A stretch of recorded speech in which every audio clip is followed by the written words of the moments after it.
Nosotras somos Dana, Betsabe, Mariana, Jacqueline y Jocelyn, Nosotros les vamos a platicar sobre 3 lugares relevantes de la Ciudad de México, que se encuentran en Avenida Paseo de la Reforma, los cuales son la Diana Cazadora, el Ángel de la Independencia y Monumento a la Revolución. ¡Acompáñenos!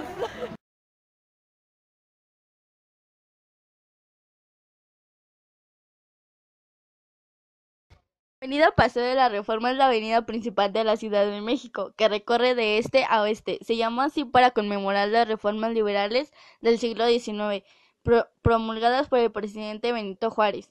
Fue construida en 1860 durante el imperio de Maximiliano de Habsburgo, con el propósito de comunicar el castillo de Chapultepec con el Palacio Nacional. El constructor fue el ingeniero austríaco Ferdinand von Rosenwein. El Paseo de la Reforma mide 12 kilómetros de longitud y en algunos tramos cuenta hasta con 8 carriles. La avenida va desde el Parque de Chapultepec, pasando por la Zona Rosa y termina dirección al Zócalo, en Avenida Juárez y Francisco y Madero. Adicionalmente, se realizaron dos extensiones, una que va hacia Tlatelolco y otra que va para Chapultepec. Continúa por Polanco y Las Lomas hasta llegar a la moderna zona de Coajimalpa y Santa Fe. A lo largo de su trayecto hay importantes monumentos, museos, hoteles, edificios, restaurantes y tiendas. El Turibús ofrece un recorrido turístico que va del auditorio de Chapultepec hacia el centro histórico.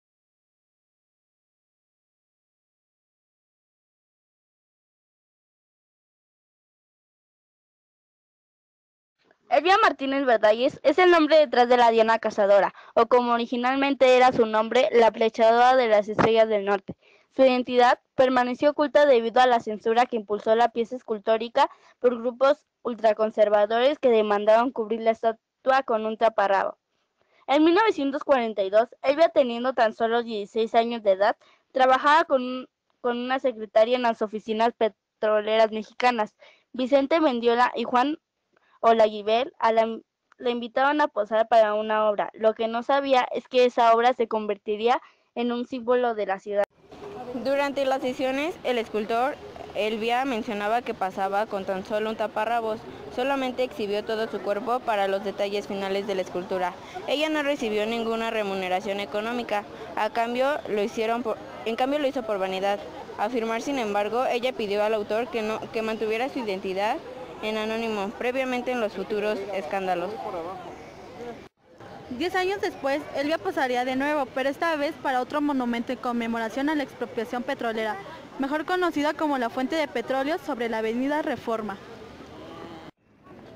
Fue un recinto promovido por Porfirio Díaz. Inicialmente estuvo a cargo del arquitecto Emilie Bernard, pero se suspendió tras el estallido de la Revolución Mexicana por falta de recursos.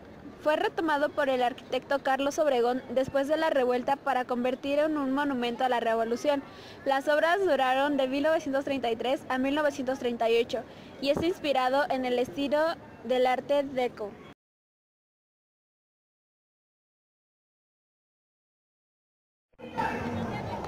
La Columna de la Independencia es uno de los grandes símbolos de nuestra nación y se encuentra ubicado en la principal glorieta del Paseo de la Reforma, prácticamente al centro de lo que fue trazo original de esta, que es la principal y más importante avenida de la Ciudad de México. El famoso arquitecto Antonio Rivas Mercado fue el autor del proyecto, mientras que el ingeniero Roberto Gallo realizó y dirigió la obra, y el artista italiano Enrique Alciati se encargó de los grupos escultóricos. La difícil cimentación de esta obra, que requirió de hincado de 50,000 pilotes de madera y algunos de concreto, al fin encontró un estrato de compacto de suelo granular hasta 25 metros de profundidad. Estuvo a cargo de uno de los técnicos mexicanos encabezados por los ingenieros Gonzalo Garita y Manuel Corospe.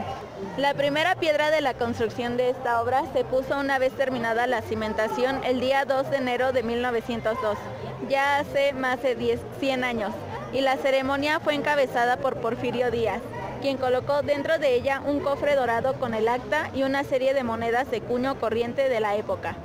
La obra continuó por varios años, terminándose la base, el zócalo y el pedestal, para enero de 1906. Sin embargo, una vez iniciada la construcción de la columna en sí y cuando ya se había colocado más de 2.400 piedras de cantera en total, el gran peso no fue soportado por la cimentación original y la columna empezó a perder la verticalidad por el hundimiento del cimiento.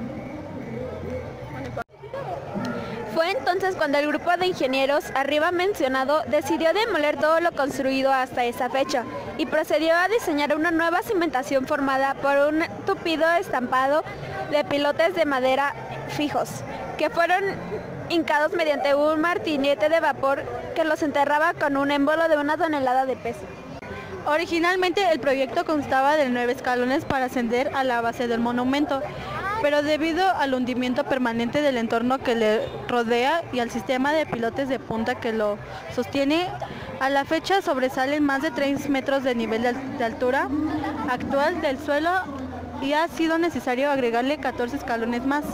El monumento terminado fue inaugurado por Porfirio Díaz el 16 de septiembre de 1910, con motivo del centenario de la Independencia de México. Las columnas en sí miden 36 metros de altura y una vez sumada la altura del grupo escultórico que la corona alcanza un total de 45 metros. Es el equivalente a la de un edificio de 15 pisos. La columna Tristotila es construida de acero y recubierta con piezas laboradas de cantera de Chiluca, decoradas con plumas, guirnaldas y anillos que llevan los nombres de 8 héroes de la independencia: Agustín Iturbide, Juan Aldama, Ignacio Allende, López Rayón, Hermenegildo Galeana y Mariano Matamoros. No fue donada por ningún gobierno extranjero y se construyó con recursos propios, salvo que Alciati llevó los modelos de yeso a Italia para hacer el vaciado en bronce a la cera perdida en Florencia en los talleres Gali. Caída del Ángel en 1957. Esa escultura cayó a tierra durante el sismo de la madrugada del 28 de julio de 1957 y fue reconstruida y reestructurada por un grupo de técnicos encabezados por el escultor José María Fernández Urbina. Ese trabajo tardó más de un año en concluirse, por lo que la columna permaneció sin su colosal complemento, hasta el 16 de septiembre de 1958, en que fue reinaugurada.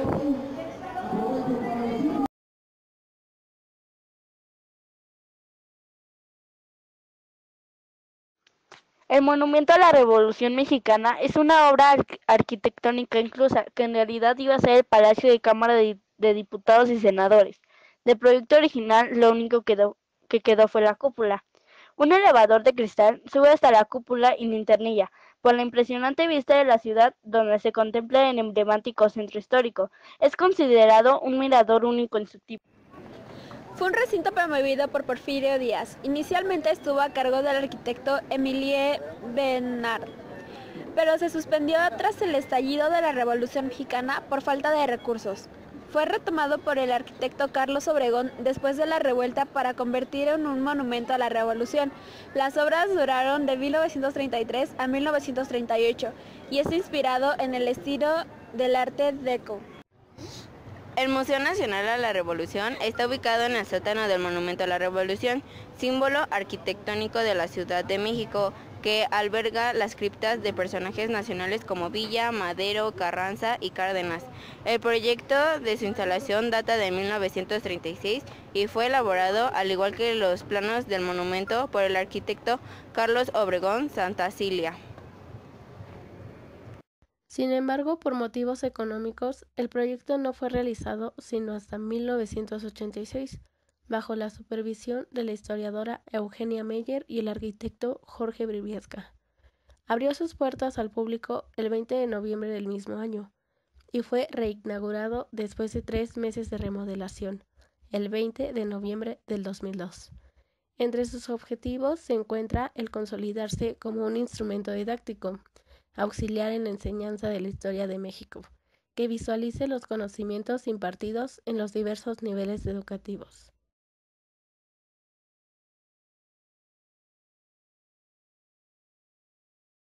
¿Usted qué sabe sobre la avenida o qué le han hablado sobre ella?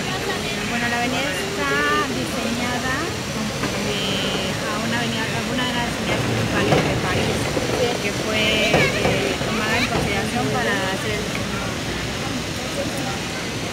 Y sobre los monumentos que están por aquí, como el ángel. Bueno, originalmente se construyeron para dejar los restos de los héroes de la Gracias. Gracias. Avenida Paseo de la Reforma. Bueno, Reforma es una réplica de los Campos Elíseos allá de Francia, ¿sí? Cuando estaba Maximiliano de Habsburgo, estuvo viviendo aquí en el castillo de Chapultepec. Entonces él dijo, bueno, vamos a hacer una réplica de los Campos Elíseos. Entonces mandó a construir así el Paseo de la Reforma con diferentes monumentos. Por eso aquí tenemos el Ángel de la Independencia, que nos lo regaló a Francia en los 100 años del aniversario de la Independencia de México. Tenemos ya otras esculturas más modernas, como la Diana Cazadora, que esta pues se creó, se realizó como en 1940 más o menos. 1942. Ándale, por allí va, ¿no? Me faltaron 2 años. Y tenemos acá monumento a Colón también, su escultura a Colón, que tenemos ahí esa glorieta que también es muy conocida, precisamente de ese nombre. Por eso es que se llama Paseo de la Reforma y es en honor a los Campos Elíseos. ¿Usted qué sabe sobre la Diana Cazadora? ¿O qué le han hablado? Bueno, se había pensado que esa escultura la había posado esta Ana Luisa Pelufo, pero no fue mentira. Hace como 20 años ya dijeron que era una mujer muy hermosa, que era secretaria de Díaz Serrano, que era un líder sindical ahí de Petróleos Mexicanos. Ella fue la que posó para esta escultura y pues es una réplica también, digamos, de la historia o de la, ¿cómo decimos? De la mitología griega. Sí, ella es una escultura donde precisamente tenía su arco para cuando cazaba. Sí. Bueno, la mujer se llama Elvia. Ándale, Elvia. Se llama Díaz. Elvia Martínez Verdalles. Y bueno, el nombre de ella su identidad estuvo cubierta por 50 años, ya que pues como ella posaba desnuda y nada más con un taparrabo, le hacían como una falta de respeto hacia las demás personas. Sí, perfecto. Muchas gracias. No.